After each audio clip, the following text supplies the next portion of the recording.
Hey everybody.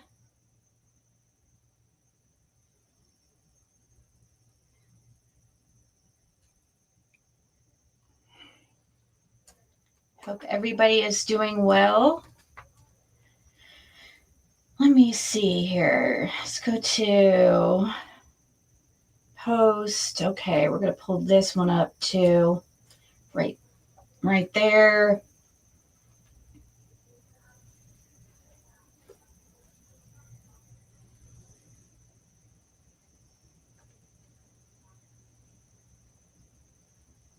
We'll go over a few things today.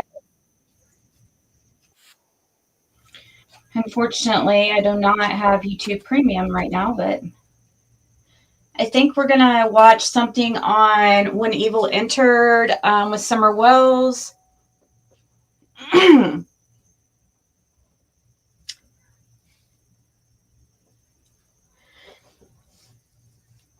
So, what about PG? I'm not even going to address her, really. I didn't even watch or even care, really. I don't. I mean, consider the source. So, like I say, next week will be her favorite person in the world, you know? Hey, Nikita. Hey, Robin, Michelle, Mimi. Let's see here. Share screen. Well, we're getting some people in here. Sucks when you can't really pull it up.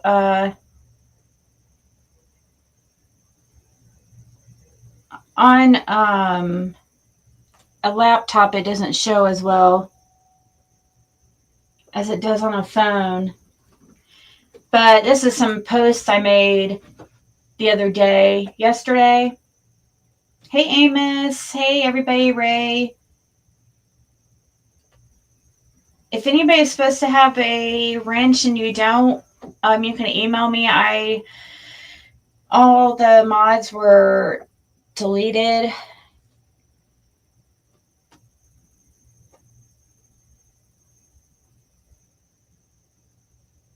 So, anyways, on my wall, somebody sent me this. I thought that was pretty interesting, you know, because we were kind of trying to decide if possibly Tim Mullins and Don Wells knew each other prior to Summer Wells going missing. And I wish I could pull up this picture completely. It doesn't show on a computer for some reason. But I could pull it up differently if I had to, but you can see at the bottom where it says those were the days, Tim, and right here was clearly Don Wells. Can you guys see my cursor? Yeah, you can. And I think like right back here was who looks like Tim Mullins. And he's, you know, Don is saying those were the days, Tim, and this is like, you know, forever ago. There's a bunch of boys standing around.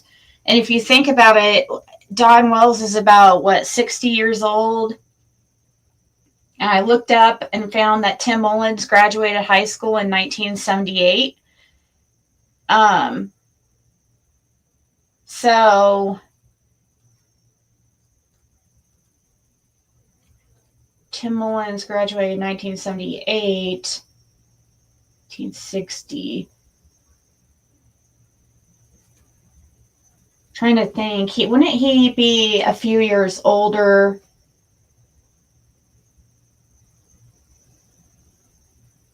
than Don? I'm just wondering, were they at some kind of boys camp together or something? You know what I mean? Back in the day. I mean, because these helicopters we keep seeing all the time and stuff, and it's kind of strange. Then this post right here where Tim Mullins posted, had this tonight in honor of you and your birthday. It reminds me of the ones we had in Connecticut back in the 80s. If I remember, you paid, but then didn't have any gas money, a 3-mile hike. It's kind of weird. Are they just playing games, or are they just trying, hiding in plain sight, basically? Right here is Tim Mullins' father. His obituary, I think, from 2023.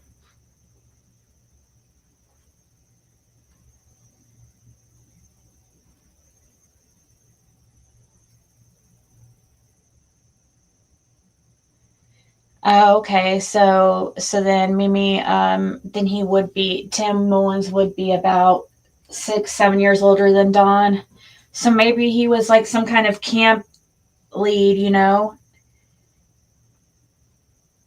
I mean, because here's his father right here, was a very accomplished pastor, and this guy, let me see here.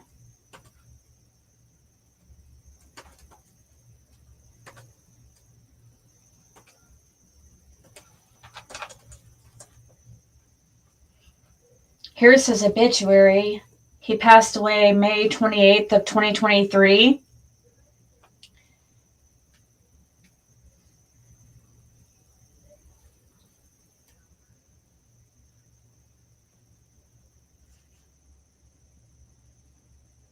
Well, either way, I don't know.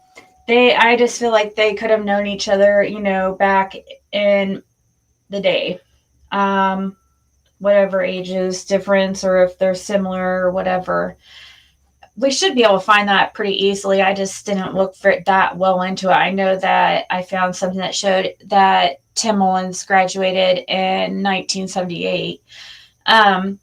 But here is his father, and this is for sure Tim Mullins' father, and he passed away. I don't know what the hell happened here. Okay. He was 90 years old. He was born, August, in Columbus, Ohio, to Reverend Stanley and Gladys Mullen. So, as you can see, this is a very generational family of reverends, of pastors, family generationally in the church for a very long time. As far back as, now, 3 generations? What kind of church is he associated with?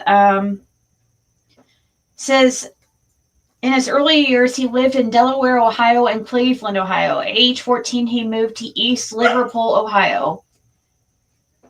There he met the love of his life, Joy Kaufman, who became his wife 7 years later. John received his Bachelor of Music and Master of Music degrees from Northwestern University, where he served as assistant conductor for the choir department.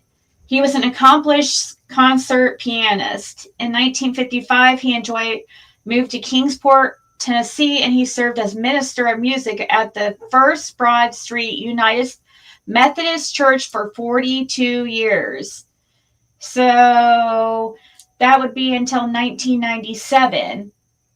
Yeah, it does say, okay. He was a member of the Holston Methodist Conference and was ordained as deacon in June of 1997.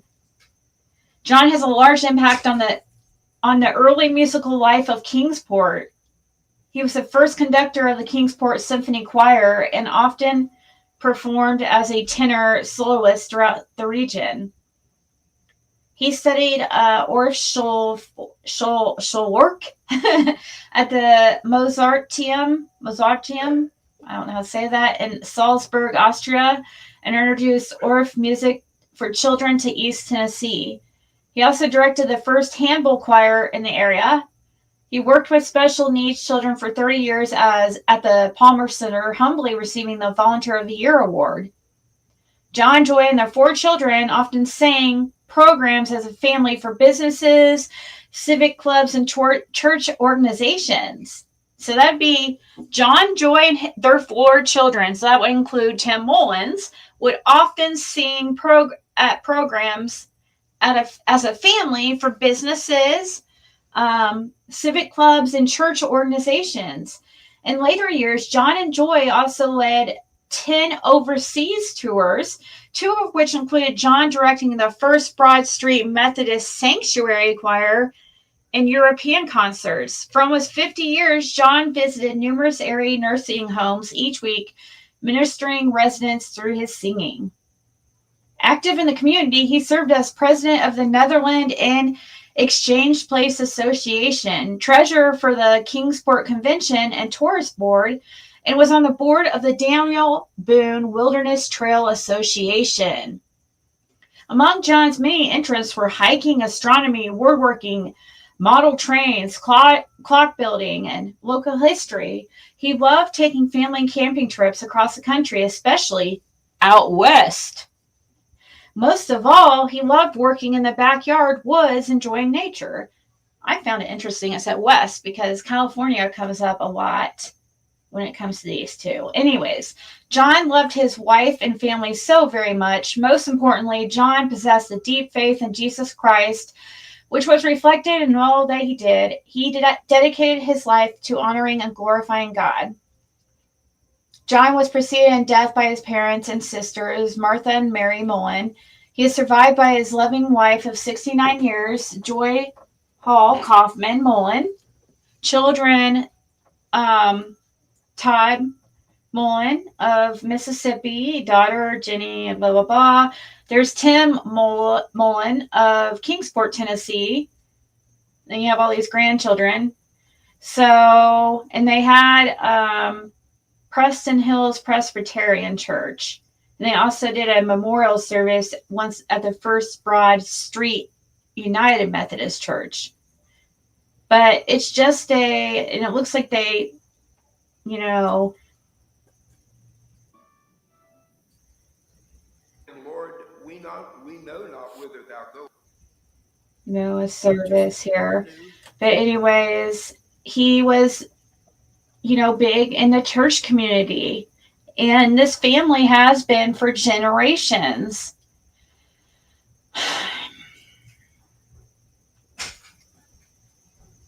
It seems honorable.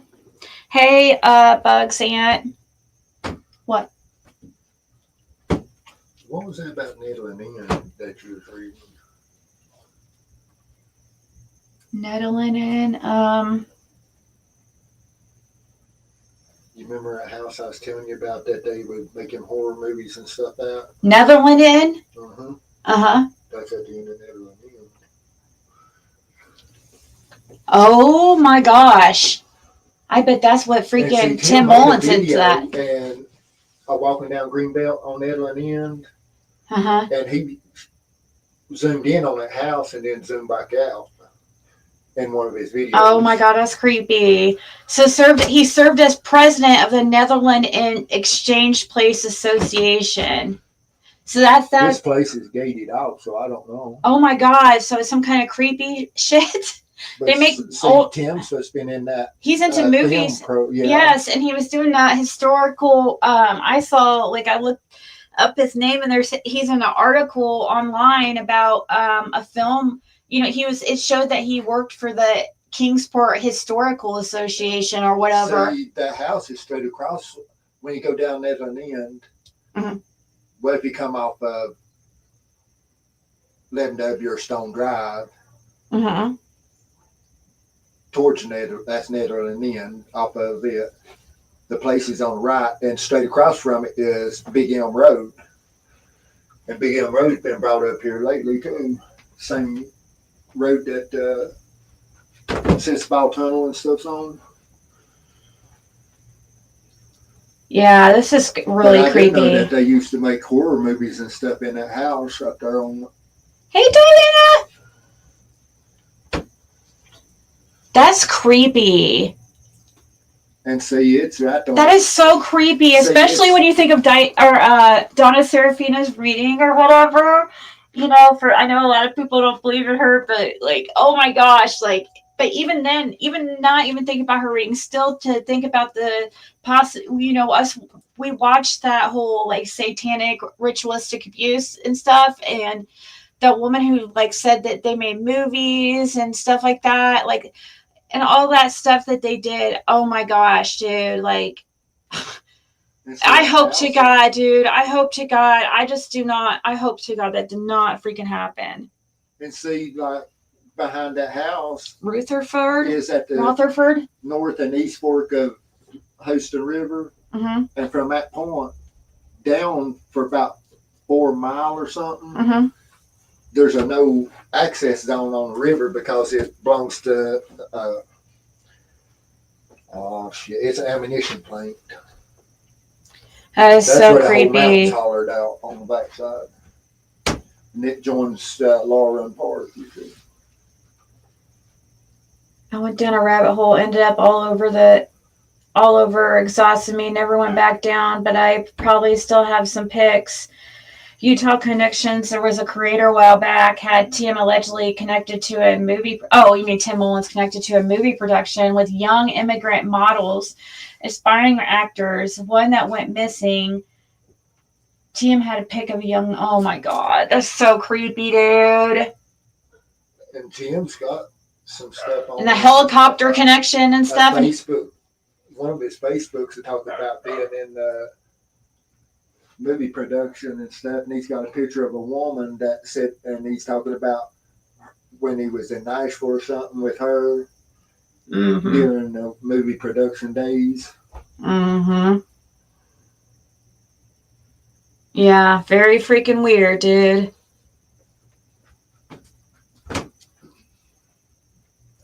Make sure the doors are locked. This is some creepy shit. I mean, that creeps me out, dude. For real.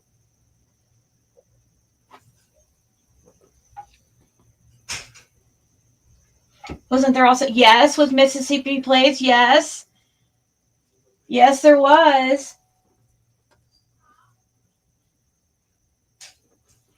Yes, there was a car with Mississippi plates. Wait, did you see something about Mississippi? Yeah, we do. Oh my gosh.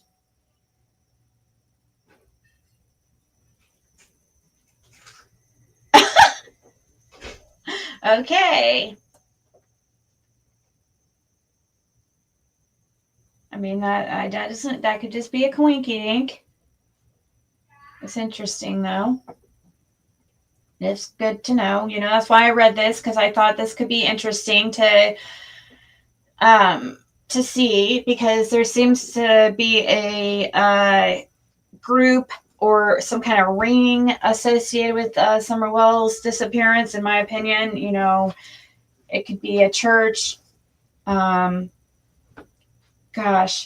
I just really hope doesn't get that dark of some of that stuff that we were watching the other day.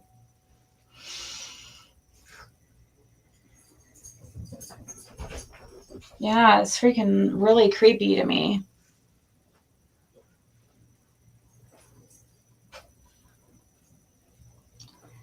Okay, so I wanted to show that. Let me see here. We need to go back to right here, yeah. I thought this was interesting, what Nature Lover shared. It said, so you guys remember that Canon camera, right? I don't know the date of this or anything, but you know, this is Jody Sue and Andy talking. And they're talking about that freaking camera. Let me see here. Jody Sue right here posts this herself. I don't know when it was, though. Maybe Nature Lover can put it in her post. Like, I don't know. down the line for perspective, or I don't know. But it says one of the times they asked to borrow money / pawn items saying they needed necessities, but then blank, blank, well, blank, blank. So, and this one is talking about the camera. Remember the Canon camera? Wasn't the police interested in that camera? So here, Jody Sue is blabbing along as usual. And, you know, Andy just saying, basically, oh, I don't know. I don't remember. Give me a second. Always so uninterested. But anyways, I would be too, though. I can't lie.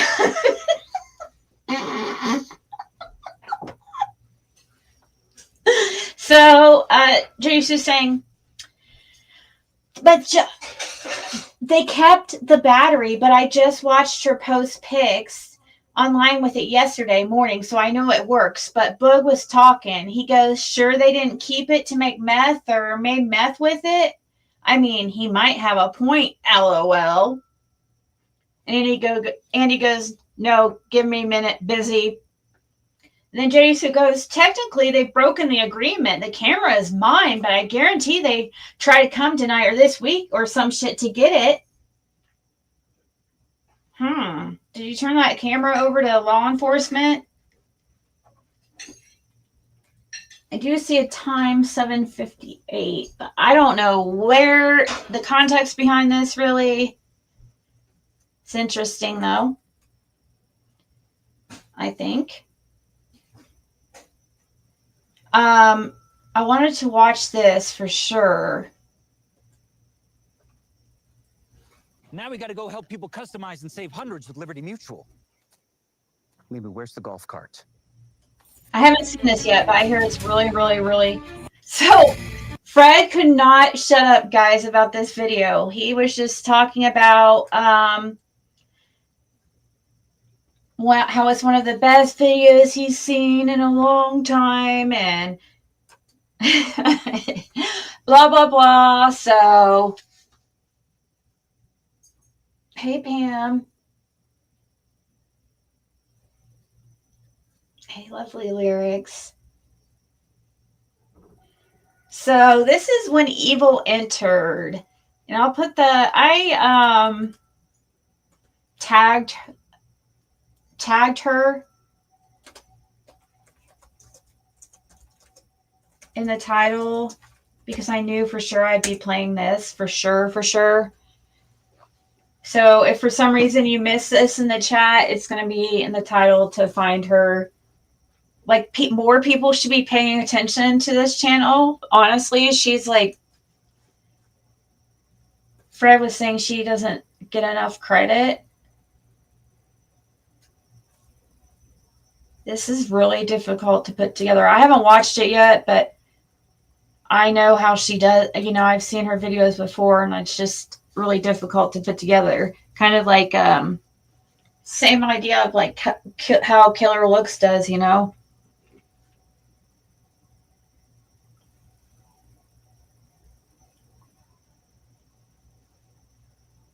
Yeah. It watched, it waited, and now it's your turn to see.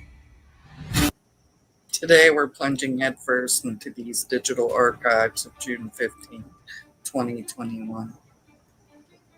You know, the day Summer Wells allegedly went missing.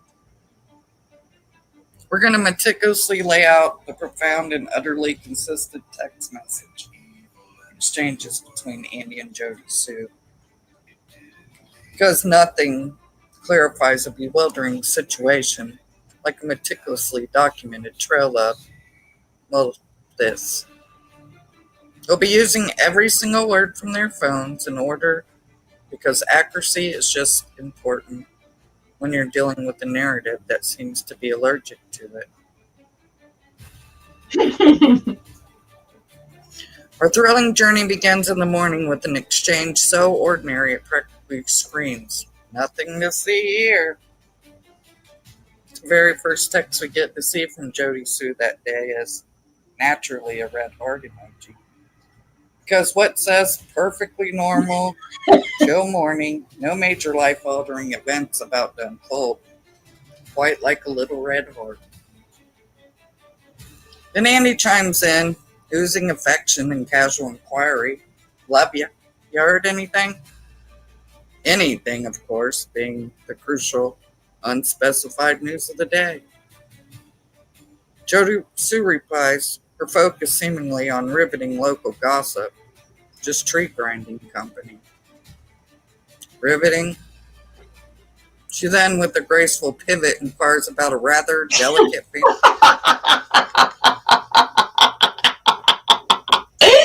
Sorry, I haven't seen this yet, guys. This is gonna be good. I already see where this is going. Oh gosh. Did you call your dad about the other? So yeah, this is in the morning. What about the other? Why so vague? And kind of weird that his dad was one of the first on the scene that evening. family matter. Did you call your dad about the other? Always good to keep up with the dad drama. Andy's response is a masterclass in procrastination. Not yet. Jody Sue, ever the diligent one, presses the issue, hinting at some shared belongings and a charming desire for recreational activities. Make sure he knows we still have stuff up there in the house that we need. And Books wants to hunt up there. So you can mention that to that asshole. Oh, the ever-present asshole. A term of endearment, I'm sure. It's recorded and documented that that fucking bitch abused myself and my children. They were actually charged for that. So, carry on. Andy, the soul of compliance, acknowledges, okay. Conversation then takes a delight. So, is that so? Was there actual charges against Andy's parents?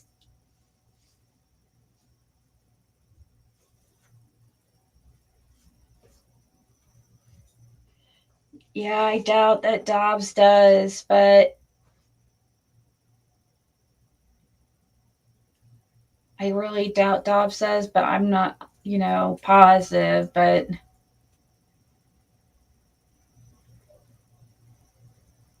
all day at times I thought it was staged. Summer was not seeing any cameras at the stores.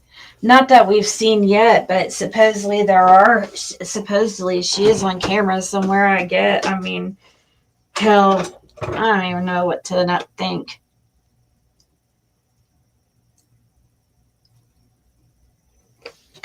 Yeah, supposedly Chris McDonough said he saw some or confirmed that there was some.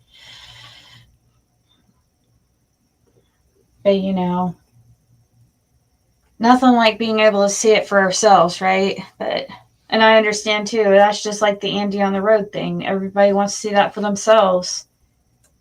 Full turn with Jody Sue inquiring about a clandestine meeting. Did you show hidden name the pics and tell him what was going on? Ah, the pics and what was going on. So specific, so wonderfully transparent. One can only imagine the thrilling content. Andy confirms briefly, yeah. Jody Sue says, with utmost concern for professionalism, asks, any issues? And here's where Andy truly shines, giving us a glimpse into his work ethic. Why do I find her so funny? Wait, let's hear it. Just him saying, where was I? And me telling him, I'm on my way. Not much. I told you be on time. Ignored him on that. Oh, the classic. I was told to be on time, so I simply chose not to be. Stellar commitment. I'm sure his boss was utterly thrilled. Jody Sue's reaction, profound and insightful. LOL. As you know, Nubia gives you your final Did you have permanent something teeth to add? in 24 hours. In Real the quick, old because way, I'm at a. See the word. Hold on. Mhm. Where she got blacked out for a second. Yeah. People saying it's saying Ed. Ed. We gotta Oh. remember that Ed. Okay, Don worked for Ed that week before someone went missing. Yeah. And the Smiths and everybody's linked in with Ed type. Yep. And Smiths are Andy's mother's side. Yeah. John Smith. And Who just besties passed. and- You know, you remember when Jody Sue cried and acted so upset about John Smith passing, acting like it was Summer Wells related that he passed? Didn't she? She kind of tried to act like Ed was one of them too blame that YouTube. was throwing a fit because of law enforcement on his property and stuff. He never did tell him not to be on the property, but he raised Cain with him about being on the property or searching and stuff. And see, he got mad because they come to his house like 11 o'clock, the PBI did, and made him take them to a certain spot on his property too, at a waterfall. Yeah.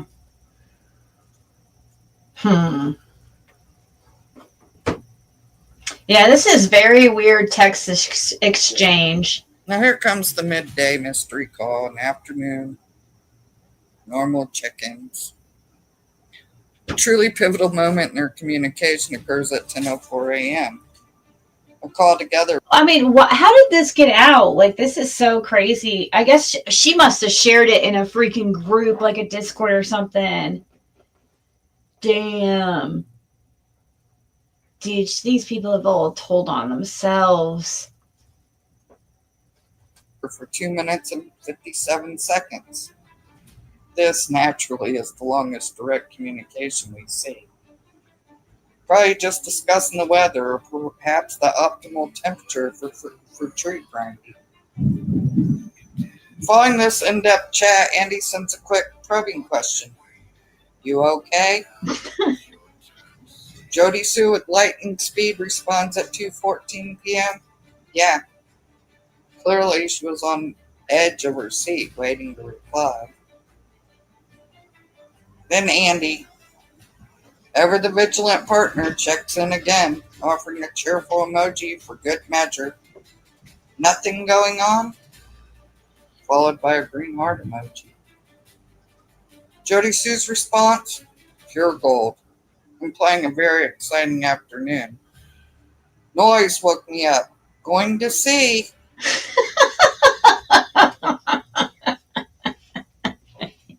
Is that supposed to be when the scream happened? Is that what that's supposed to be? Oh, yeah, she's good. Label entered's good. This is funny. See, when I was recording her that evening, she talked about knowing someone was gone around 3:20, and then later on, she kept talking. They was probably 15 minutes later. She got talking about the scream happening like at 5:30. That's one reason the loss. When they was listening to it, they was like, "Well, how could she know that it was at this time and then hear a scream after, it don't happen like that." Right.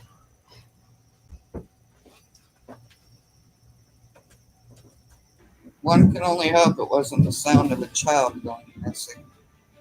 Says on X 242, I can't remember. I'm sure I told law enforcement at the time because it's fresh. And I'd have to look back at my statement because I have a copy of it. But because maybe I told them, I don't recollect now what noise that was at 2. I think it's 240 something. Maybe, I don't know. You'll see here a little bit when I release the messages. But so someone woke me up then, and that's when my son and daughter came in. We were talking and this thing together. But throughout the day, we were out on the banks and walking the stuff, trying to figure out the different noises that were happening. And the doors to the cabin were open, or the windows. So even if we hadn't been on something, I would have heard the kids playing, laughing. I would have heard doors, and never heard any of that. It was still quiet over there all day. At 2:33 p.m., Andy responds, "Okay." A lengthy silence ensures. Finally broken 3:14 p.m. when Andy sends another message. clearly on the verge of a full-blown panic. Too long, no response. You okay? The sheer urgency here is truly touching, considering everything else unfolding. Jody Sue finally deigns to text back at 3:43 p.m. Yeah. Now, let's address this minor, almost negligible issue of Andy's ironclad alibi. Andy, bless his heart, insisted he worked all day on June 15th. All day. You know, implying continuous, uninterrupted labor. My dear mercenary, are you awake? This is hilarious. For Andy, apparently all day includes a rather leisurely start. Sometime after his phone politely suggested he should have already been there, according to those pesky inconvenience text messages, and a very honest coworker. But hey, who needs precise timelines when a child is missing? Right. This all-day claim, by the way, was wholeheartedly not true, as confirmed by Jody Sue's. Look at the bottom of it. It says, if only Ziggy, Fred, Laura, Hill, White had ever held real jobs. That's Jody Sue. Dude, all I can say is I am happy I am me and I'm not Jody Sue, okay? Sorry. Jody Sue, I'd much rather be me than you. I'm sorry. I would hate to be you. So, nice try at insulting me. Own release text messages. Thanks for that, Jody Sue. In an early interview with a coworker of Andy's, who also reiterated that Andy was late to work that day. A truly crucial time on the day Summer went missing, especially considering the TBI stated Summer was last seen in the early afternoon hours. So, you know, just a small insignificant hiccup in the official story. As the day progressed, the plot thickens with eyewitness accounts. Fred Hill reported seeing Andy on the road at 3:45. And he helpfully noted that Andy was following a blue single cab truck, complete with dark tinted windows out. How very inconspicuous. And just to make things extra clear, surveillance footage picked up Andy on the road that day also. Mm-hmm. And Andy's car was also seen on Simpson's Road earlier that day. Because, of course, when you're late for work, the best way to make up time is drive around mysteriously. Right? When the keen minds of law enforcement, in the form of Detective Pruitt, were pressed on this, he offered a gem of clarity. Andy was on the road prior to. I had questioned him several times concerning that. Yes, he was on the road probably prior to. Prior to what, you ask? Prior to the sun setting? Prior to lunch? Prior to the heat and death of the universe? This profound ambiguity naturally leaves the entire world scratching its collective head, generating far more questions than we have answers. It's like a choose-your-own adventure. Oh, I know something's up with the time card. I know it's not. Something's up with it. Either way, no matter what, whatever is up with whatever his time card says, he was on the road, you know, that afternoon, late afternoon. So, it doesn't matter to me what it says. I know people all the time can sneak away from work and get back, you know, or people do it all the time. Adventure mystery, where every choice just leads to more bewilderment. It's also worth noting that the FBI and TBI found Andy's story so compelling that they interviewed him on multiple occasions. And even though Andy with a straight face claimed the date on the surveillance cameras was wrong, Because cameras are just so notoriously unreliable, aren't they? The consistent grilling by federal agents rather strongly suggests that law enforcement, in their infinite wisdom, perhaps thought otherwise.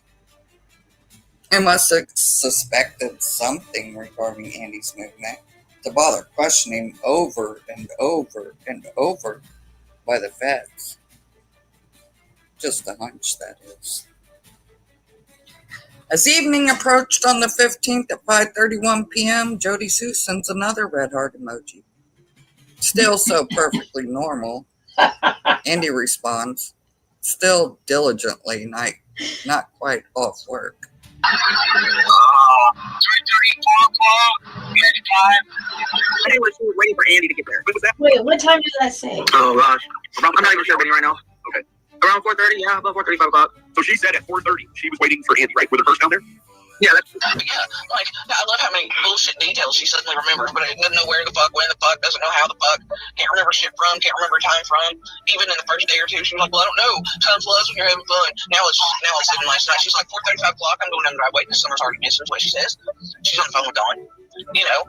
And the whole world stops and goes, what the fuck? You know, we all did. It's like, what the fuck does she mean? What the fuck does she mean? She was coming down the driveway and seeing me at 4:30, 5 o'clock. You know, and Andy didn't work some job like construction. Andy worked at times, clock in, clock out, same time every day. He might stay over, but he wasn't, you know what I mean? And he did today, summer, you know, vanished. But the thing is that, like, here she is saying that she's coming down the driveway, and she sees me, and, you know, whatever. And I'm like, holy shit. The whole world went, holy shit. Michelle after dark. Everybody else is like, holy shit. But girl, your phone calls to police aren't until 6:21 and 6:30 something or whatever, right? 26. Yeah, so I'm like, what the fuck? Everybody's like, what the fuck? Not quite off work. Not off yet.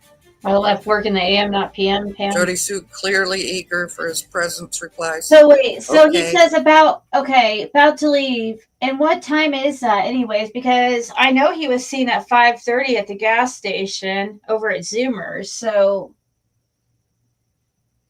that says 6 p.m. This is so staged. Soon. At 6:07 p.m., Andy finally signals his grand departure. About to leave. What am I doing? Jody Sue, ever helpful, suggests their next move. Getting me or not? Andy offers a highly conditional pickup. You want me to? If you do, we'll head there.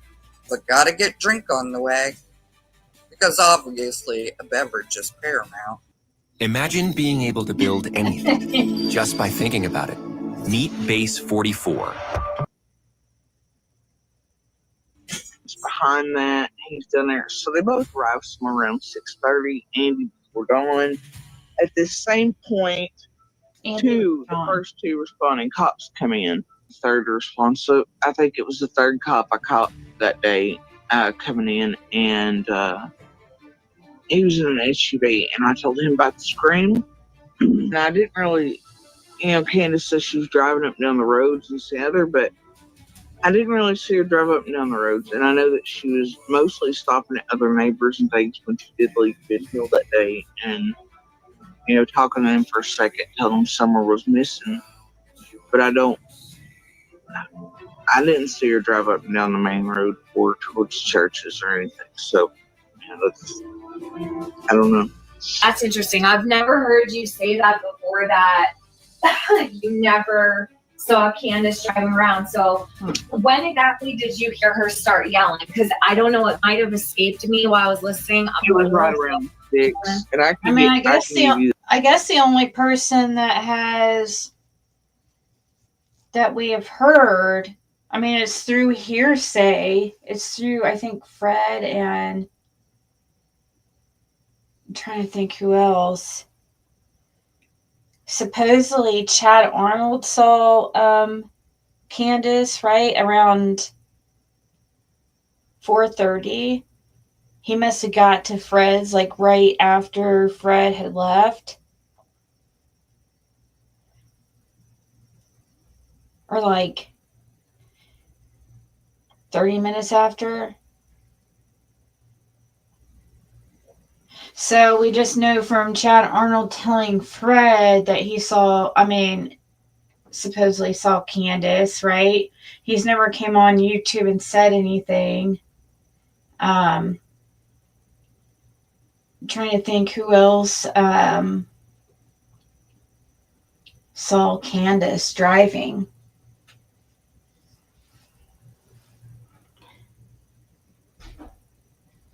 When he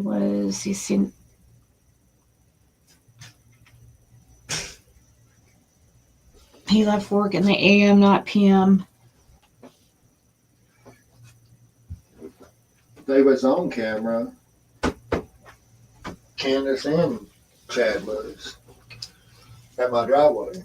Oh, okay. That's right. On the So Chad pulling in, and then not hardly 5 minutes later, Candace pulled in and parked at the bottom, kind of pulled in kind of an angle and parked at the bottom and got out. When she got out, you couldn't see the passenger side. You could see the bed of the truck and part of the driver's side. So she got out. She walked up the driveway, and then it showed her get back in, and then she backed up and went on. She just walked up the driveway to talk to Chad real quick. What was Chad doing? Oh, he was outside the camera. People see him pulling in and past the camera. So okay, and his truck is what's his color? His truck is a extended cab Ford truck, a big truck. Yeah, two-tone blue. It's blue on top and Does it have tinted windows? No, it couldn't be. It couldn't be that dark blue truck that was following Andy out. No. Yeah, I didn't it think ain't so. even the same style. It was a small truck made like Don's, but a single cab. Yeah, and I thought it was like supposed to similar to Don's. Like and it was really nicely kept too, real nice, but older, like 2008-ish model. Right, and GMC. I forget it right now too, but Canyon type style. Yeah. Very tinted windows. It was a single cab. Yeah. Hey, Mama T. And see, when it went in and stuff, it turned at Ed Redmond's and pulled back past Ed Redmond's driveways and stuff. In between Ed Redmond's driveway and my driveway, when I come out of holler to go try to load that car and that's when I was coming out is when I seen that other car going in that the Mississippi tag with that girl in it. That they claim is Redmond's. Still in there. Yeah. See? And then later, that's when Andy went in. In the silver Kia, right? Yeah, in the silver Kia. And you were like, how far? He was like really close to you too. Like you was no mistaking that it was him. Moved the truck. He couldn't get around the truck at all. I was within 5 foot of him. Yeah. Probably 3 foot at one point. Yeah.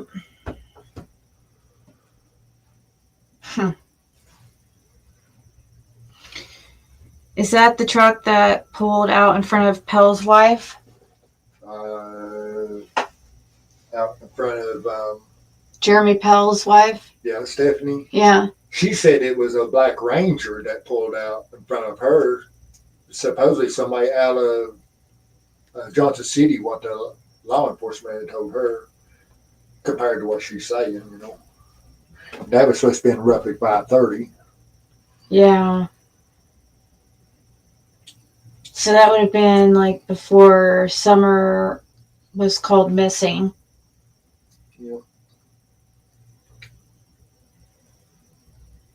Huh. Supposedly somebody from Johnson City come to get car parts somewhere. They just said back to holler, but I don't know nobody from Johnson City. Oh, they were trying to insinuate you, weren't they? That's weird. Yeah, it wasn't. Let's see here. The text message inputs an exact time, but it was right around 6. So right around 6, she started yelling for Summer. Yeah. So Don, wait a minute. Okay, so that would give about like 25, 26 minutes or so before she called. what time again did Don get home? They had to pull in around 6:30. He got there at 6:30, so 3 I'd say minutes. around. That's my estimation because I know how long it takes Andy to get from where he works and where he was at that day last we talked. 6:30, he and Candace, right, called the And it police. may have been like 6:02, 6:09, because I know it's not like right there at the exact thing, but it was somewhere right. Jody Sue confirms, specifying a meeting point. Yeah, I'll be at the bottom in 20. Andy, a true gentleman, responds with a thoughtful consideration for her comfort. We'll text when I pass Mom so you're not in the heat long. And of course. Then, a moment of pure, unadulterated transparency. Something is text that Jody Sue blacked out so you couldn't tell what was being said. Because naturally, when a child is missing, some details are just too personal to share with them. Right. Jody Sue then texts, indicating she's proceeding with her plans. Okay, see you soon. Going to head down and mess with my flowers. Anyway. Yes, flowers. Priorities. Finally, at 6:09, Andy confirms his noble journey. Okay, on my way. Jody Sue's last text in this riveting sequence. Okay, see you soon. 4 warning signs. Okay. You are a witch by blood. This is why your birth date isn't random. Guys. Now these texts go on to June 16th. The hunt for Summer continued, and the text exchanges between Jody Sue and Andy reflect ongoing, perfectly coherent efforts. Jody Sue texts Andy expressing her utterly profound desire to contribute. I'm going down to look for help. Can't just sit here and do nothing. Well, some other mama's baby is missing. I may try to go towards Mount Carmel Church. Such selflessness. Can't just sit there while someone else's child's gone. Andy responds with the message of utterly vital caution and affection. Okay, be careful. Love you. Later, Jody Sue provides a highly insightful update from the search efforts, noting the arrival of new, fancy resources. They're here with new dogs, new teams, about to walk ours. Don't look like bleeding. This text, of course, implies that while professional search teams were on site, Jody Sue also planned to unleash her own, clearly superior canine companions. And heaven forbid anyone thinks she was leading the professionals. Now, for that absolute highlight of this search, Jody Sue's dogs reportedly tried to fight with the searcher's dog. Yeah, you heard that right. Because nothing aids a missing child investigation quite like canine chaos and potentially disrupting highly trained canine units. One must truly admire the dedication to, well, something other than a smooth, effective operation. Just heartbreaking, isn't it?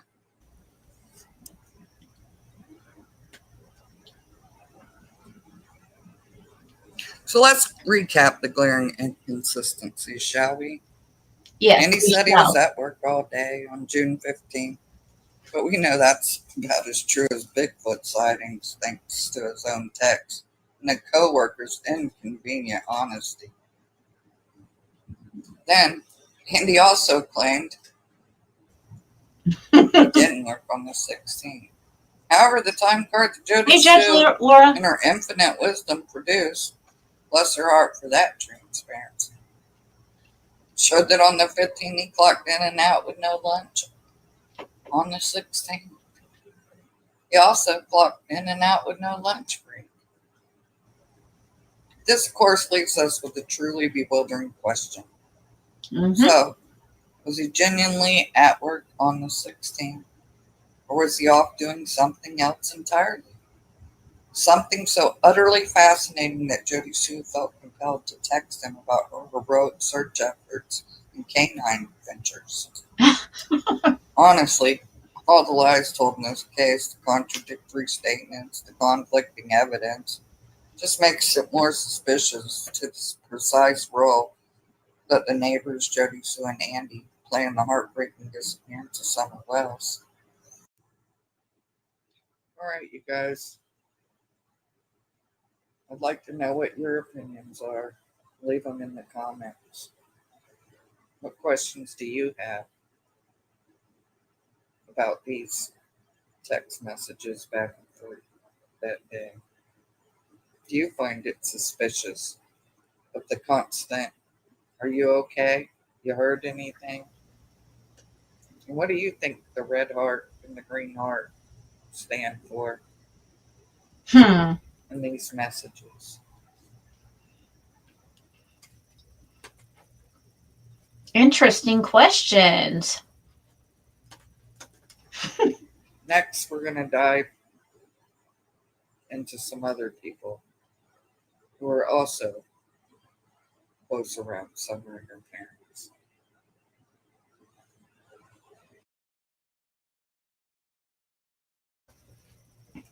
Okay, so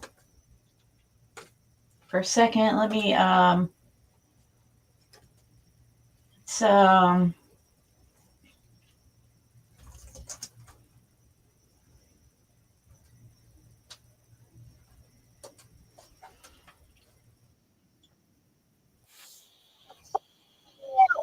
have to check out a little bit of Killer Looks too, probably after try to do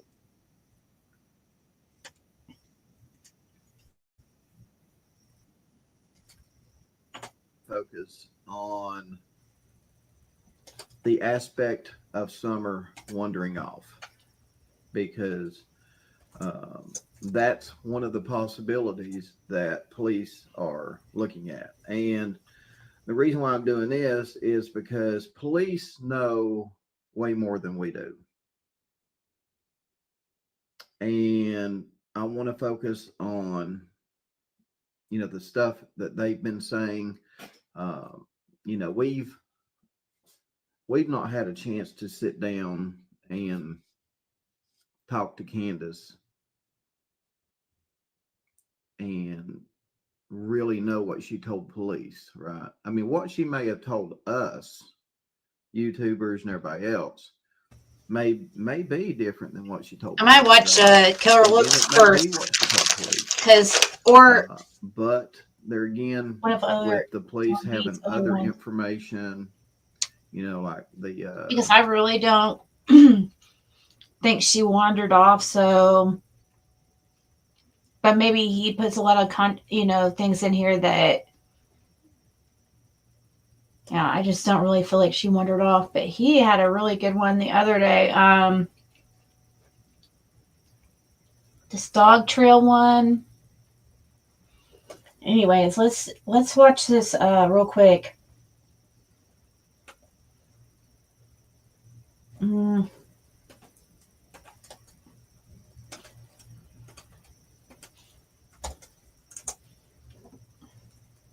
It's easy to get caught up in who was in the Ben Hill Holler on June 15th, 2021, when Summer Wells went missing. But what if the most damning clue wasn't who stayed, but who left? Law enforcement scoured the Holler, walked its twisted paths, and declared they found no sign of Summer or evidence of an accident. But if you look closely, not at who was present, but at who vanished around the same time Summer vanished, you begin to understand. The story isn't written in presence, it's written in absence. And maybe, just maybe, the real monster wasn't hiding in the Holler. It was escaping it. Damn, Killer. It's so good. The FedEx driver almost hit a red truck that cut it out in front of him, and that was the FedEx driver who'd seen a little blonde girl in their truck. So that was, I think, where the original look out for the red truck came from. Okay. That truck, the maroon truck that they're looking for. Yeah. Young Susan's driving the damn thing. The little Toyota truck. She's still driving it? Or I know it was her mom was driving it. so she was driving around that maroon truck around that time? Mm-hmm. She was. Because it was 2 days later, like she come in the holler and moving her stuff out from Randy's. Driving that truck. It's 2 days after Summer went missing? Well, after y'all come that day. Oh. It was 2 or 3 days after that. She gave me a ride and holler. And she was driving that in truck. that yellow truck. We broke down to the front of the holler. And she just gave me a ride on up here because I was trying to get his truck on in the holler. And she gave me a ride on up here. And we hadn't seen that truck until that night. And Fred's like, did you realize what truck that was? I said, yeah.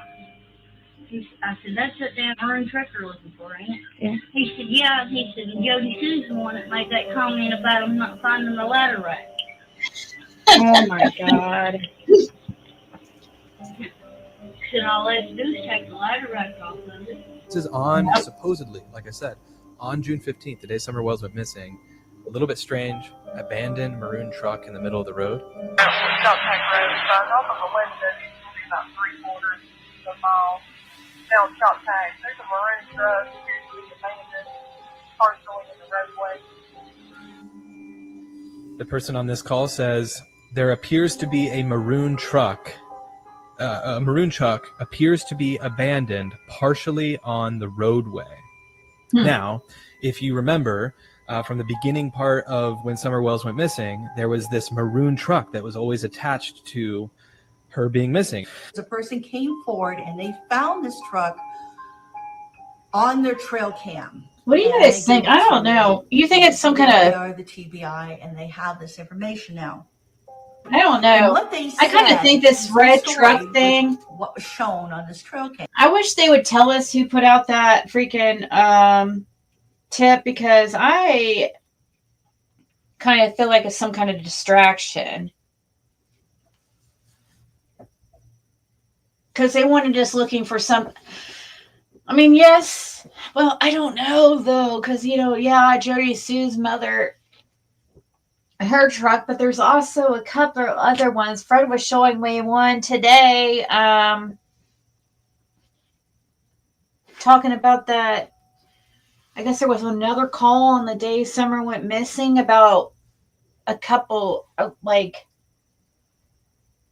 other kids or something that, or I don't know. Maybe Fred will come back here and tell me.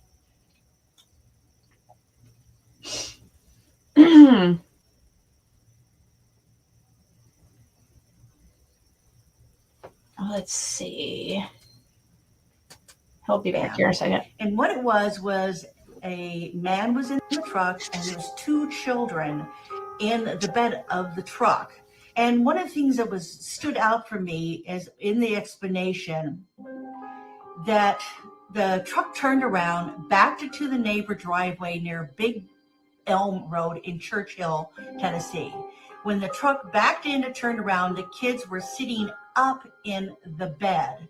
The man said something to them and the kids laid down in the truck bed. Then the truck took off. The color of the truck was red and the plate could not be made out. I was sitting here one day and my husband calls me and he says, I need to tell you something. I said, okay, is there something wrong? He says, no, there's nothing wrong. He says, but you know that Summer Wells case that you've been following? I said, yeah. I said, what about it? He said, well, the guy that I work with is actually dating the social worker that's involved with this case. And I was like, oh. She's not just the social worker controlling the case, but she is controlling the youngest child of the Wells, of the boys. Unbelievable. She's actually like, she's a psychologist, social worker. She works for CPS, but she's also a licensed therapist as well. Right. So The law enforcement talked about a little girl walking along a road that the call come in almost the same time as the 911 call. Mm-hmm. I mean, I overheard the officers talk about it when I was doing stuff with them. Mm-hmm. And it's right close to where they're talking about at that place there. Supposed to be a 4 to 5 year old walking. Huh, okay. So there was another call that same day? Huh? There was another call that same day? Yeah, that someone went missing about another little girl that was seen walking. But that was... I thought it was like a... I don't know. They called it the Persia community, but Persia community is right around that junk or... Oh, shit. I'm trying to think. Metal place down there off of Highway 66. And see, that's right next to St. Clair Market, too. Mm-hmm. We're supposedly, it's all on that. Yeah, you didn't want this out. I'm trying to understand this, what this lady's trying to say, or what Shannon's trying to say. I don't know of the other children, but I know that he is actually in what they call an Isaiah house. And this child, she says that he just kind of stares at walls and he doesn't talk much and he's just kind of zoned out majority of his day. So they have a hard time even getting him to respond to anything they say to him. This is the youngest boy. Right. So he goes on to tell me, and I'm like, well, let me talk to the guy you work with because I want to hear this from him, So I get on the phone with him and I start asking him, what do you know about this? And he's like, well, she's dead. I said, well, how do you know that? He said, because my girlfriend is the social worker that deals with the youngest child. He's in what they call an Isaiah house, and he's traumatized from the whole incident. And I said, well, how do you know that she's no longer alive? And he said, because according to his girlfriend, the Wells, both parents apparently had set something up because they owed a lot of money to somebody. And when it comes time to pay, Don couldn't pay. So wow. We're actually directed to give not just Summer, but the youngest boy up for ransom. So it was both of them that were supposed to be given up. Something had happened that day, and everything went wrong. And Darren, that's crazy because that's what that guy down in Dennis said. Yep. Knoxville said that they supposed to be 2 children that was supposed to be given over. Mm-hmm. Wow. And he stated that it was like 40.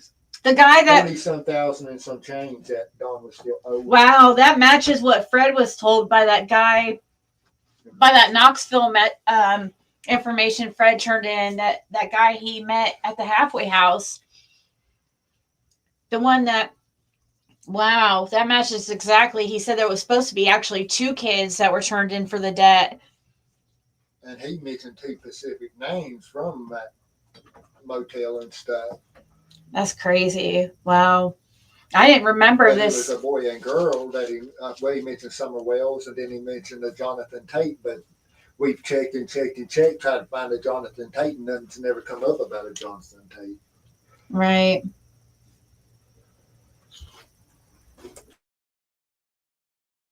That's Tate's thing.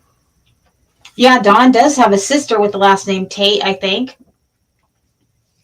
Actually. But that when he said something about that he's supposed to be 2 children, then when that issue, remember the issue with Don trying to pick up that little girl up on the mountain and stuff, that made me wonder if he was trying to pick her up to make up for the other kid.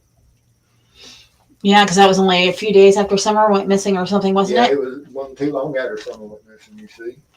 Mm-hmm. That's when Don stated that since she wanted, or that little girl's mom wanted to blast him all over everything, like he was trying to coach her daughter in the truck, then a lot of MF and kids is going to start missing.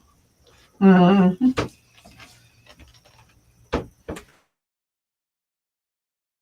The time that they were taken from the home, apparently, I don't know if he said it was at the house when this happened or if it was away, but when the boy and the girl realized what was happening.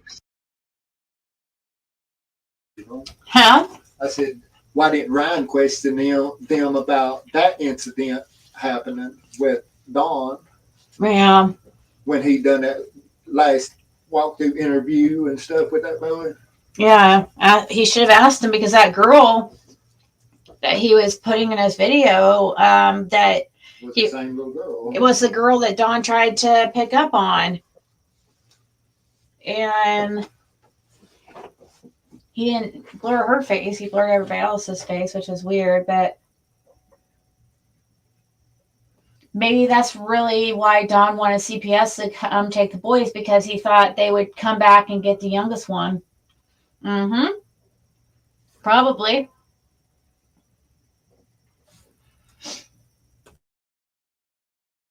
Summer apparently tried to run, and the little boy ran, and something happened to where Summer got hurt. Now, the second 911 call is a little bit more, I don't know if it's a little more interesting, but it's definitely, it's a little bit odd. So let's listen to that one. 36, go ahead. 36, I know you're out of the ER. I just received a call advising there's two kids, approximately a 7-year-old and a 4-year-old, standing on the side of the road. Going to be right around the East Tennessee Iron and Metal, waving at cars as they go by. No adults are around. They're close to a blue house. 10-4, I'll get them when I clear here. 10-4, he's going on a patrol check of 2 children on 66 South, standing by the roadway with no adults. This is potentially the gap of time that from approximately 2:15 in the afternoon until 2 hours and 47 minutes later. Wait, what? 2 hours and 47 minutes, 5 p.m. Karen? A block of time that nobody has an explanation for. I mean, this is only 23 miles away. So if we're talking about a possibility of someone getting in a car and going this way, they could. This is the East Tennessee Iron and Metal. It's the first one's very weird because the ties to the red or the maroon truck. Okay, the ties that, you know, initially when Summer Wells went missing, there was suspicion or interest around a possible red truck that was near 110 Ben Hill Road. This one, you know, that I think the first one is possibly more interesting, but because of the red or the maroon truck thing, the two people the two people on the side of the road, I think could just be a coincidence, but them talking about a possible, it says, I just received a call, approximately a 7-year-old and a 4-year-old standing on the side of the road around East Tennessee Iron and Metal, waving at cars going by. Done some digging on my own and ended up in a little small town of St. Clair, Tennessee. Well, community. It's more of a community than anything.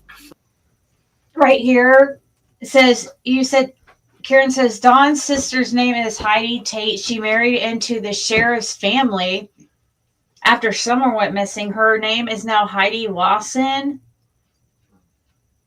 She married into like Ronnie Lawson's family.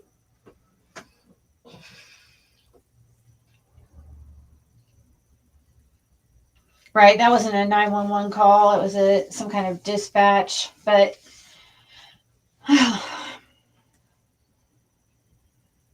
that was supposed to be the same day someone went missing too, around the same time. I wonder. From what I understood through the law enforcement. And then that person, they had a red truck, or somebody Googled up the address of the people who made that call, and they had a red truck a red Tacoma. Somebody pulled up the address on the Eastman Chemical Company. Somebody pulled up the address of where that 911 call came from, and I guess it, like, on Google Maps, it shows a red Tacoma.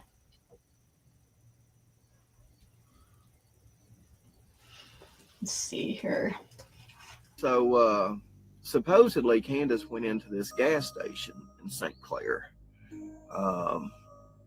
the day Summer went missing.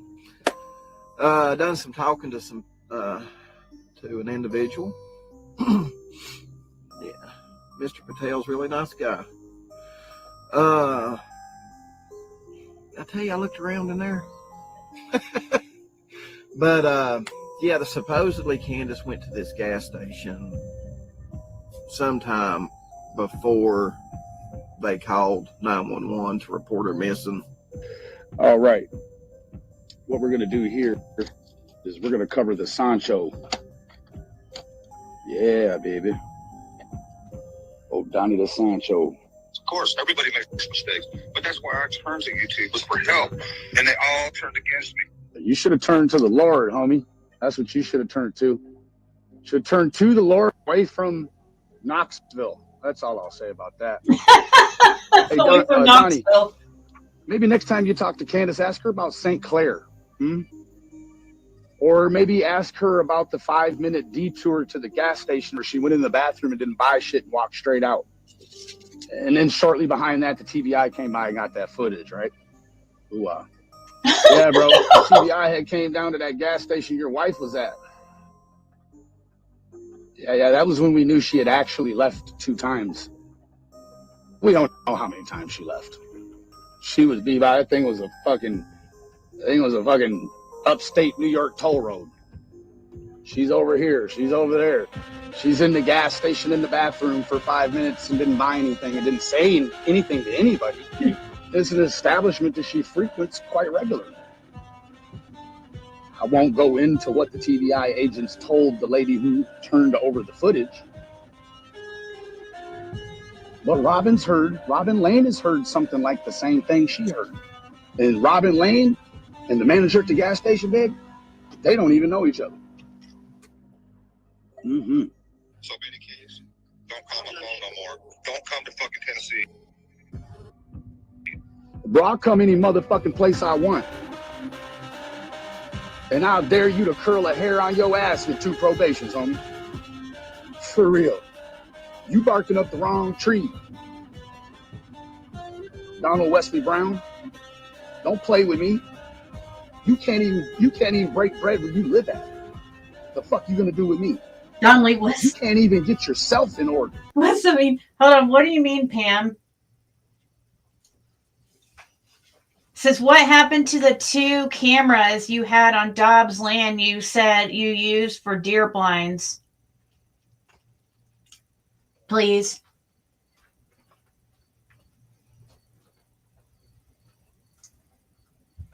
What is that?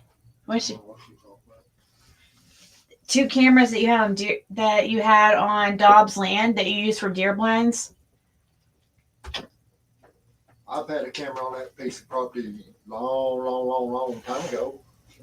You know, it was around time summer. Yeah. I don't know where you got that. Hey, Tanya. Yeah, I heard him say Don Wesley Brown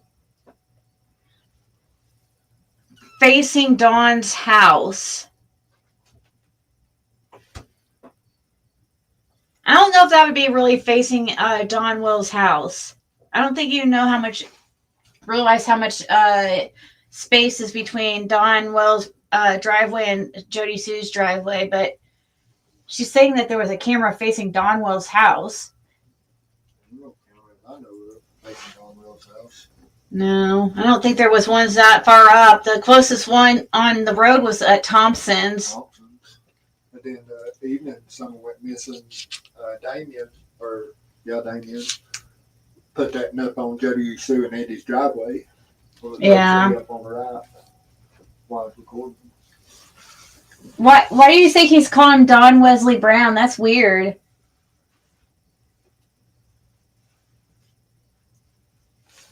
I mean, I know his name is Don Wesley Wells, but I wonder what he means by that.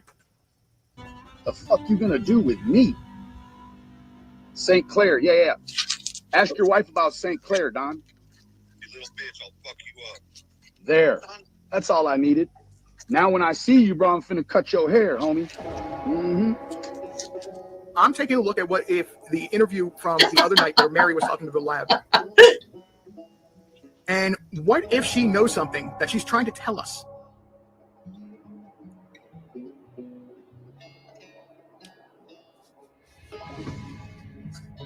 What if she knows that Summer's alive and that a despicable act of her father selling her happened?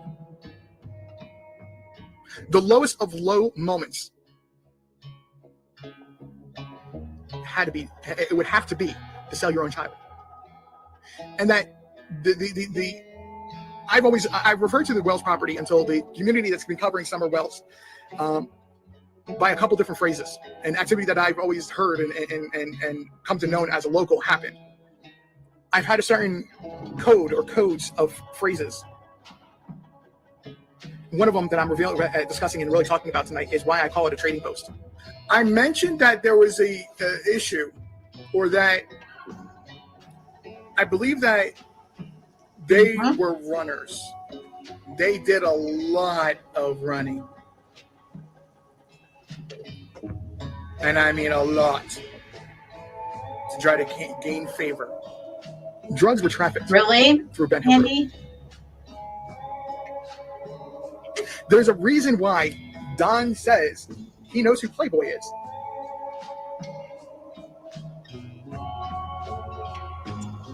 Playboy's a person in Knoxville. Let's see here. The one thing I assure everybody tonight is that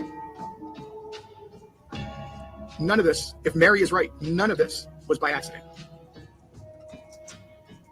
Part of the theory of what I believe happened is that there was something more nefarious planned for the 15th, but the sudden illness interrupted and caused everything to change. This is Donald on his Facebook, speaking with a woman that he's been confiding in. And she says, "Who do you think took Summer?" He says, "Wish I knew. Got a 12 gauge ready." She says, "Was there anyone you owed money to, or that has maybe vanished from your life since Summer got taken?" Borrowed $50,000. LOL. And there's more. There's more. He goes on to explain that the $50,000, in his words, came from a quote-unquote Mexican mafia. He has paid them back 30, but he still owes them 20. Well, Fred Hill, I don't want to say anything bad, you know, but he, how can I say this?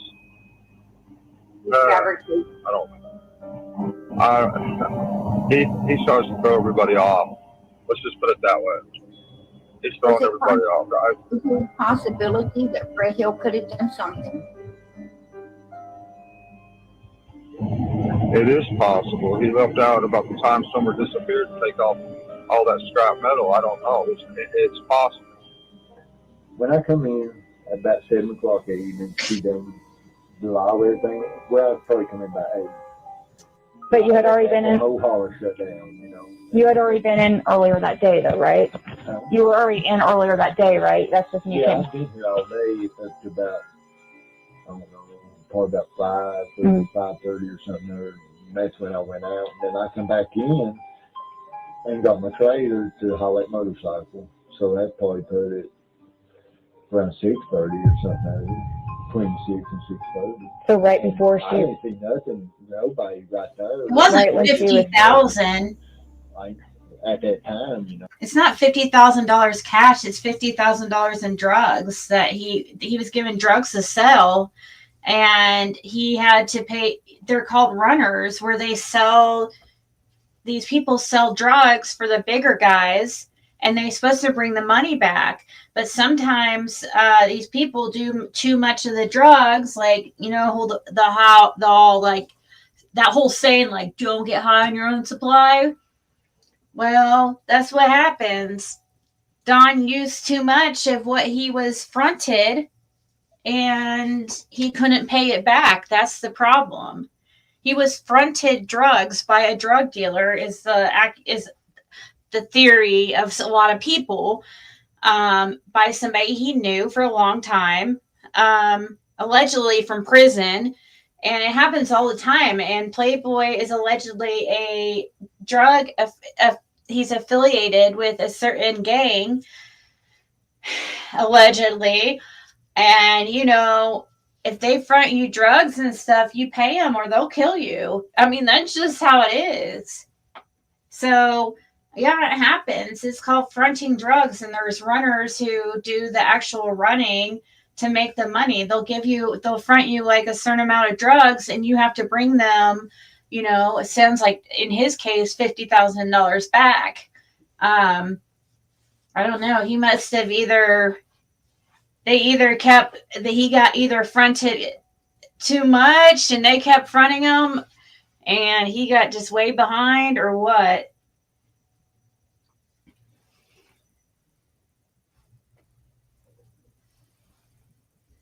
So they front you drugs, and you're supposed to be able to make money on it too.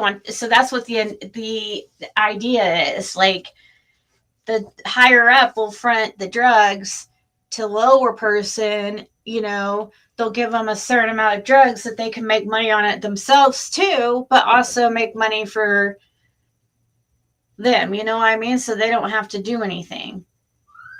They just that's how that works. They just give these other people the drugs to do the work. And if they don't freaking bring back their money, then, these people are usually affiliated in some kind of street gang or something. Some of these people do not play.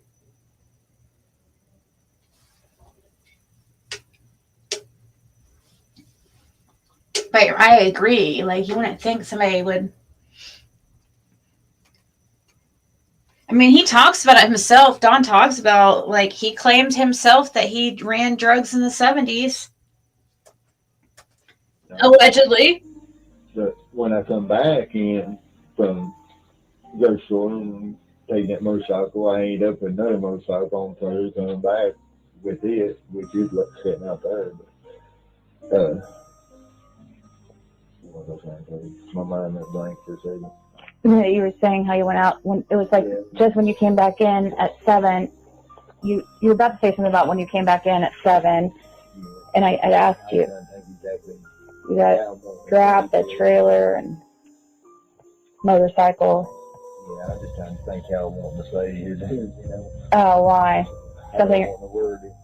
Oh, okay, yeah. I didn't know if there was something you weren't supposed to say. I come in. Say I come in at 8 o'clock. Well, the holler shut down.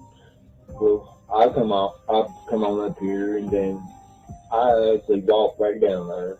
So you saw Fred? Correct. When exactly was that? It would have been before the actual foot search set off. Before it got set off. Okay. It was that dusky.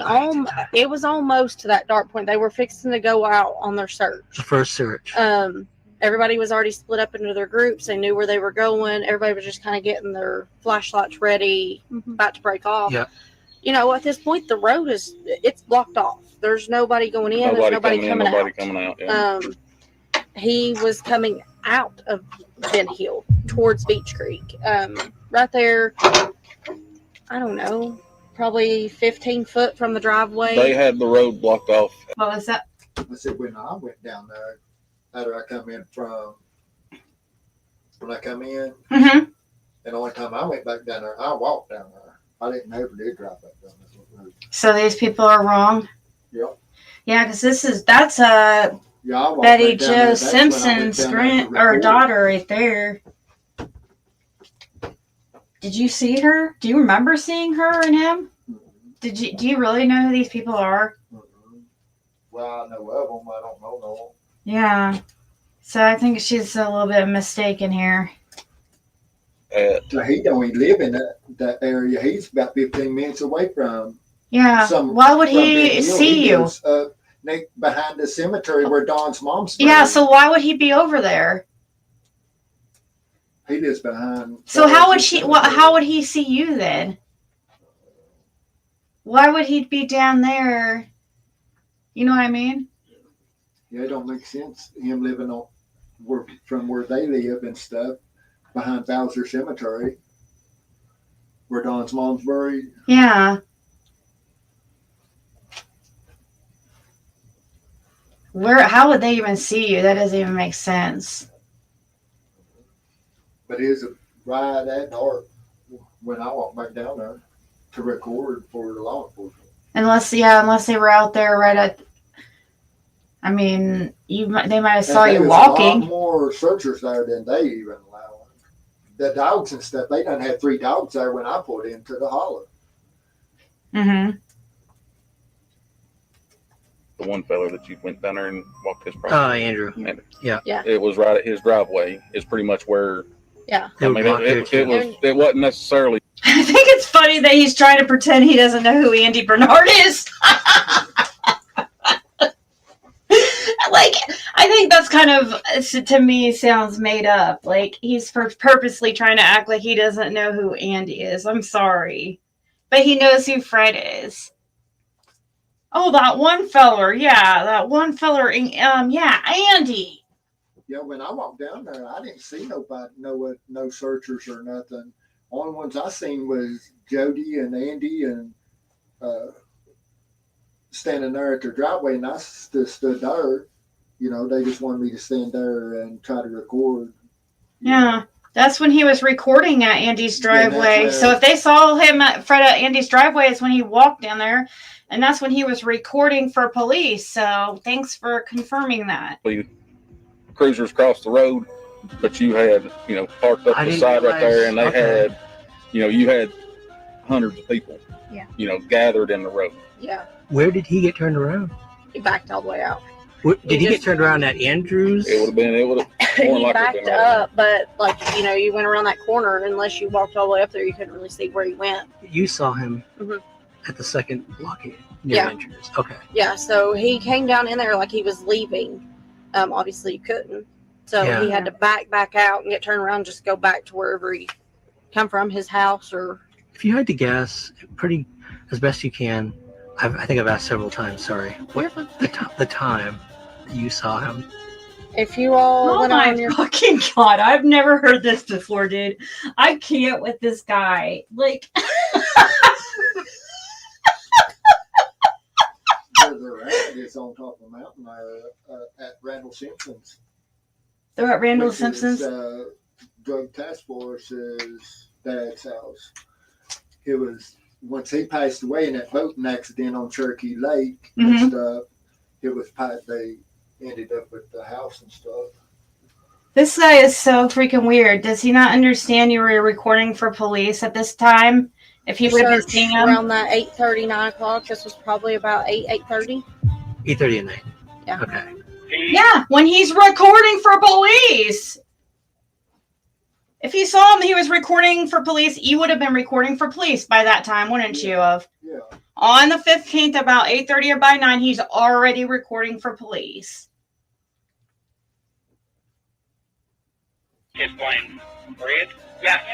And Fred, that's before I go to him. You say my name again and he'll get it. You know what? I don't talk about Fred Hill. I don't know who Fred Hill is. The only thing I know about Fred Hill is I'm not going to say this because I don't want it out there. Scared of Fred? Yeah, I'm scared of Fred. Who the hell ain't gonna be scared of him? Well, I ain't scared of Fred. I'm scared of Fred. I ain't scared of Fred either. Fred's very dangerous. He's a very dangerous guy. Found out that old Cotton was dead. Exactly. He's going to blame it on the dead man. Really? Wow. Sometimes people will do things to get the, get the look off themselves. Blame it on a dead person. That's a good way to go about it. Well, I'll guarantee you the detectives are trying to talk to him, but he keeps talking him way out in left field somewhere. And that's why I want to beat his ass so bad. Because he could be the person responsible for Summer's disappearance. Because he got meth heads going in and out of our road day and night, all day long. See, this is funny. Look at him like, wow. Okay. Fine, but you were taking your own daughter to hotels and motels in Knoxville. Wow. I mean, what was? And I think it's funny. Why would Candace be scared? I guess besides that, it's because that incident of the Roy Fanning thing. But I think that they were trying to kind of build that up, like that they were really scared of you to build or make you seem like this really scary guy.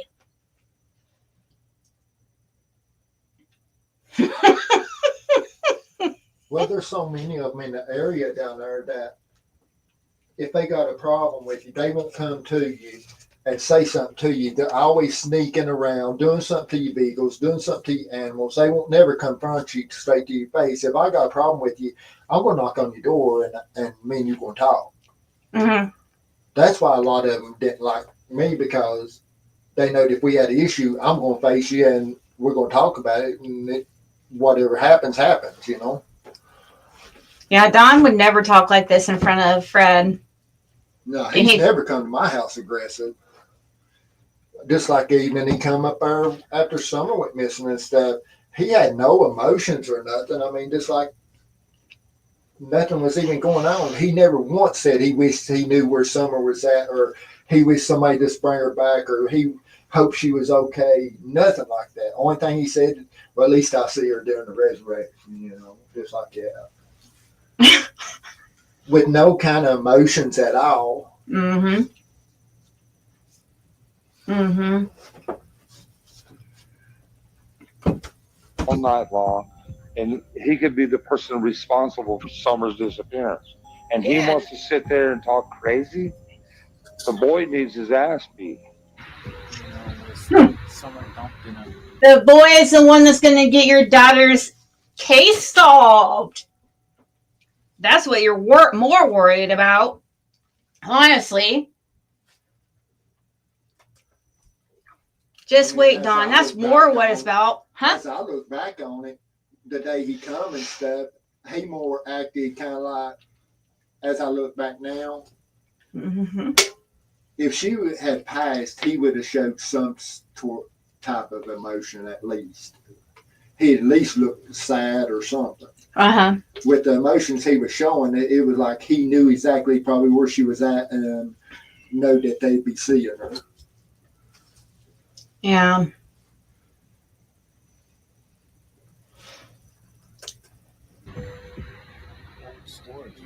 But again, you see, Dennis talked about. So it's a horrific thought. It really is horrific to think that someone. What'd you say? I said, just like Dennis was talking about, that she was just supposed to be in help, you know, until Don brought the money and stuff. And then when Don took in and had called her in missing, then it made it where it wasn't no return and stuff over, because it was went high profile in. If he hadn't, from my understanding, if he hadn't called and brought the money, he just got her right back. But they assumed that he tried to get out of paying them by calling her in missing. It looks like thinking that they would just come and drop her back off or something, keep them getting caught. Sonny, it looks like PG's on a roll again, trying to. To me, it looks like she's talking about you again. But I don't know. She looks like she's on Cotton Simpson, probably trying to accuse you of that shit. What she needs to do is who that seen him at that store that she talked to, supposedly seen him at that store and told her that he had $14,000. Wouldn't that be wise to turn them two people into the TPI, because he done worried about getting robbed when he come to my house? Yeah. Wouldn't that be a wiser thing to do? Why is PG so freaking I don't upset? know how much money he had. He just said he had money on him. Why is PG so worked up right now? Like, what is wrong with her? She's on, I mean, did somebody, pay her something to go against us or something? What's going on this time? Seriously. Because, like, I heard I'm a meth head, all this stuff. That's what I'm hearing from other people. And I'm just like, Martin oh. was more worried about Cotton because he was his family. And then Cotton talking like that, he was one of them that really wanted to go follow. Yeah. Yeah. Doesn't people understand that nobody would have even known anything about Cotton Simpson had you not brought it out? It was you that brought out the stuff about Cotton Simpson and was the one that went to police about that. He's the one that went to police about Cotton Simpson. He's the one that brought that to YouTube. That's what people, people. You think I'm going to take him, if he's at my house and I'm planning on, for instance, if I was going to rob him or whatever, you think I'm going to take him, let him go to his family's place or whatever and do something in behind their place or whatever? Use their brain. And first of all, their cameras on the church where his vehicle was parked. They can pull that footage. Yeah. People are trying to change reality. And it shows. Hopefully we get these. Out. Hopefully, I guess they're just wanting to play on that as long as they can until they get these lie detector results out. You know, they know that that's going to be out any day now. Don B is in the process of ordering those. Anybody can order the results of the Cotton Simpson lie detector test that Fred took. Excuse me. That was for because of information he gave on Cotton Simpson. It wasn't to implicate or to see if Fred was involved in it. It was to see if his information, that if he was being honest about the stuff he was saying. That's all it was. But see, the one that Ryan's interviewing, that's the son-in-law of the one that they think that actually done something to.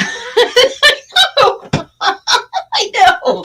That woman right there that was saying that she saw you is actually a freaking the daughter of the person that they think unalived Cotton Simpson. Yeah. I'm not kidding, guys. Like, it's just so crazy that these people that Ryan's like trying to befriend and stuff, like, it's all in a certain way. I'm sure he's probably being led to these people because I imagine Andy probably led him over to, the heads, Glenda heads, and all them. And probably they went up to the Simpsons. But, guys, Fred was the one that came out with the information about Cotton Simpson. He was the one that gave that information to the police. The very first person that said something to police about Cotton Simpson and the weird things he was saying about Summer Wells. That was what Fred was turning in.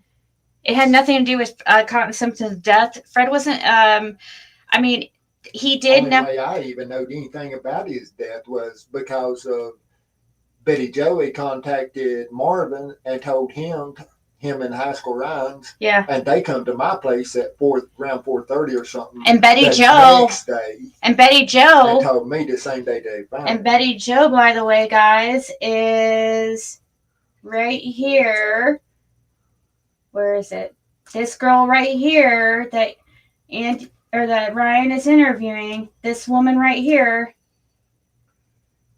Sorry. That woman right there is Betty Jo Simpson's daughter right there. Yeah.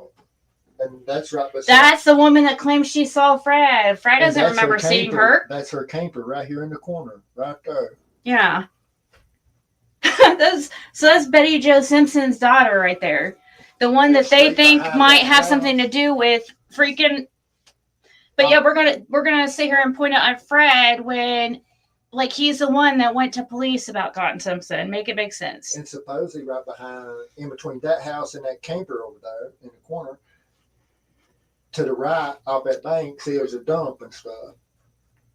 But supposedly that's where they had found Cotton. Yeah, it sucks that we have to even do this. Like, that Ryan's even putting us in this position to have to, call these people out like that, while he's, covering their faces and stuff and trying to, you might as well just say they're random people that are just saying this shit if they're not going to come out and say it. But you're making us the bad people by having to tell people who these people freaking are, because it's only fair for you guys to have context about, consider the source, right, Ryan? Didn't you say you were proud of me for considering the source? Well, we need to consider a source. We need to know where the information is coming from. That is the issue.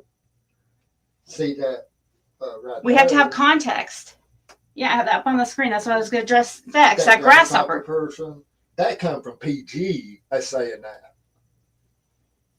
What's Cotton cigarettes? And I've never even seen Cotton ever smoke a cigarette when he was around me. Yeah, and PG, she comes up with crazy freaking stuff like that. You know what I mean?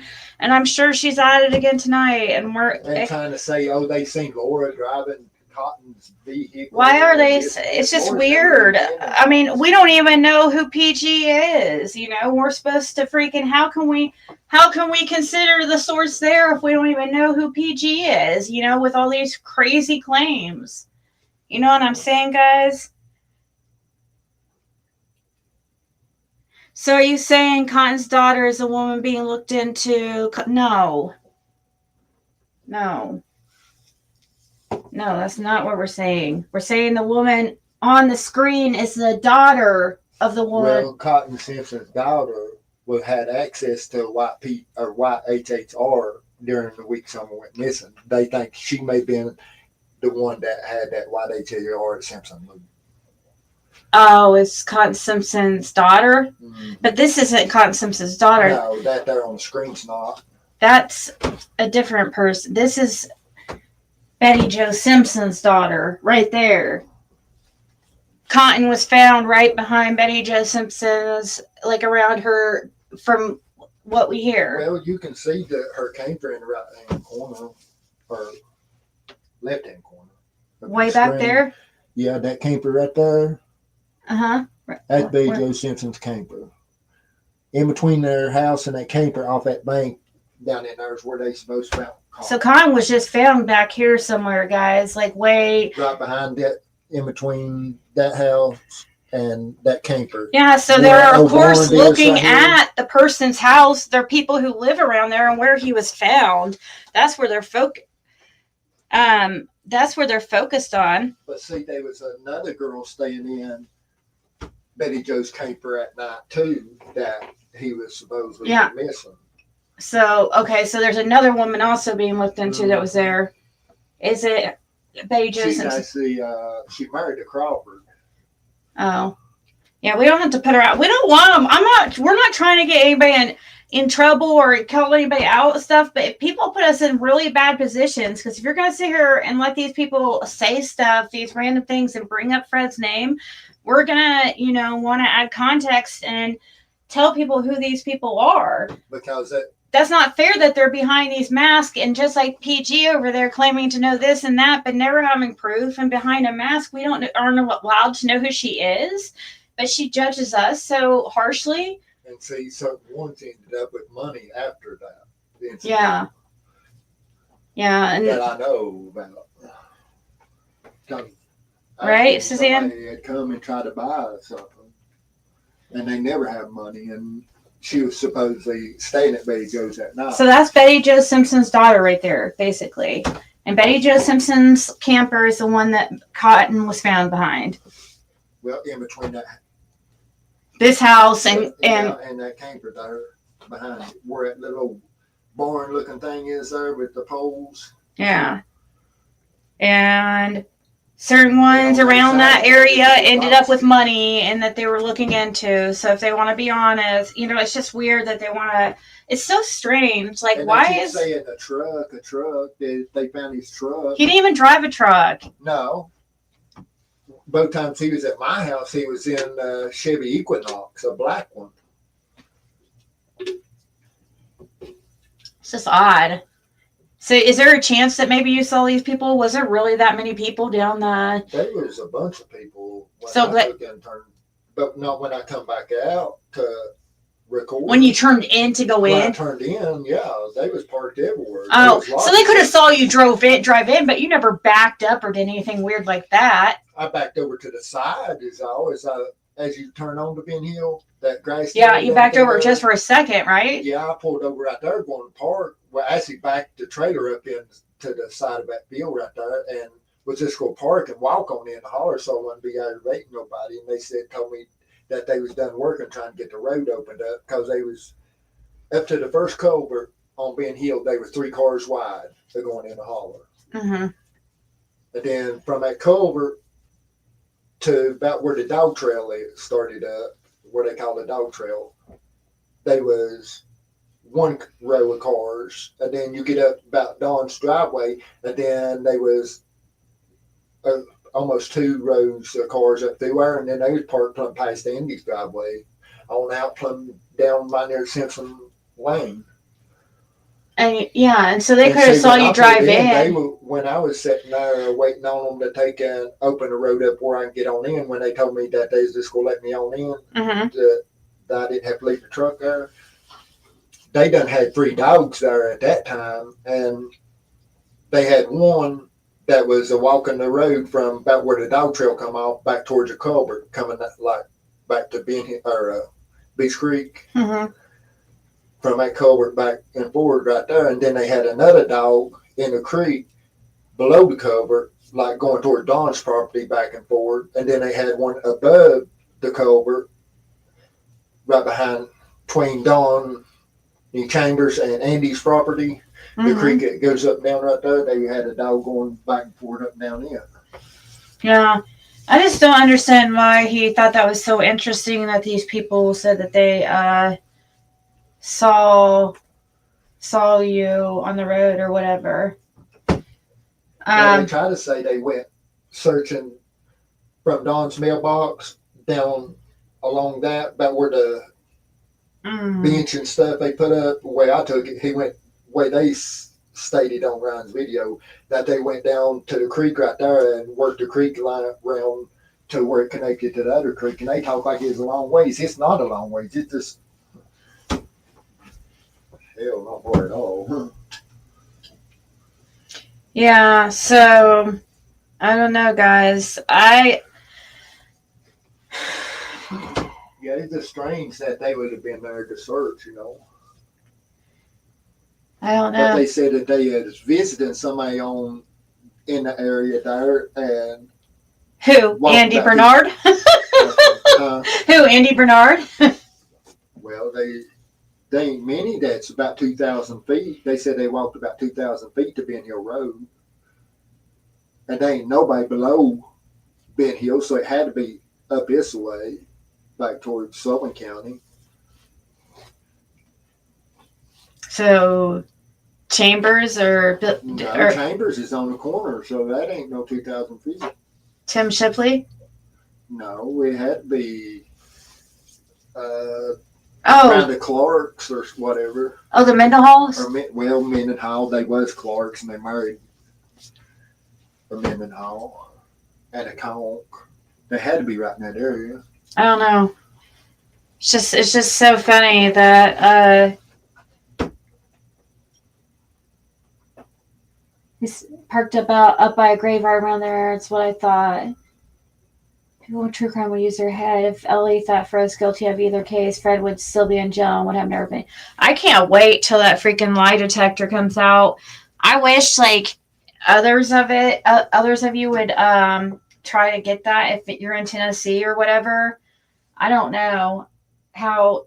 I've never done a FOIA or whatever. So Nashville TBI, and it has to do with Cotton Simpson. It is not about Summer Wells. So you tell them it's about just one question. Well, about the lie detector. Yeah. Yeah, they just one question about Summer Wells. Yeah, the Summer Wells, but they had it. It was in reference to Cotton Simpson, though. Yeah, they asked me if Dr. Cotton Simpson had something to do with Summer. Yeah. So these people want to ride that as long as they can. So that's why I'm saying. Questions on the polygraph. 9, yeah. Well, guys, I think I'm good to go. I'm getting kind of tired. I wanted to come on a little bit and watch these because I really wanted to check out When Evil Enters video. But these were all some good videos. So, and thank you guys so much. They said parked up by, what did she say about the red bus? Where is this red bus? I don't know. Do you know, Fred? Somewhere dumped in a That's true. junkyard. So it's a horrific thought. It really is horrific to think. Junkyard. So yeah, and he wants to sit there and talk crazy. Somewhere dumped. Well, for sure where it's at. That's not Fred's. I was trying to see if that's what they're trying to say. Well, that's Chimney Top Mountain in the background, so it's up on a mountain somewhere. Dumped in a storage area. I mean, that's what it looks like. Junkyard. So it's a horrific thought. It really is horrific. All right, guys. I'm going to go. I'm really tired, guys. But see, there's log trucks and stuff up there next to Betty Jo Simpson's log truck because the Kojak is a logger. Oh, okay. Okay. So, just like on the other side of that that barn that you was looking at, where the camper was in that pole barn, there's a log skidder on the other side of it. Okay. Junkyard. Good night, guys. I'm going to go to sleep. I'll talk to y'all later. Have a good night.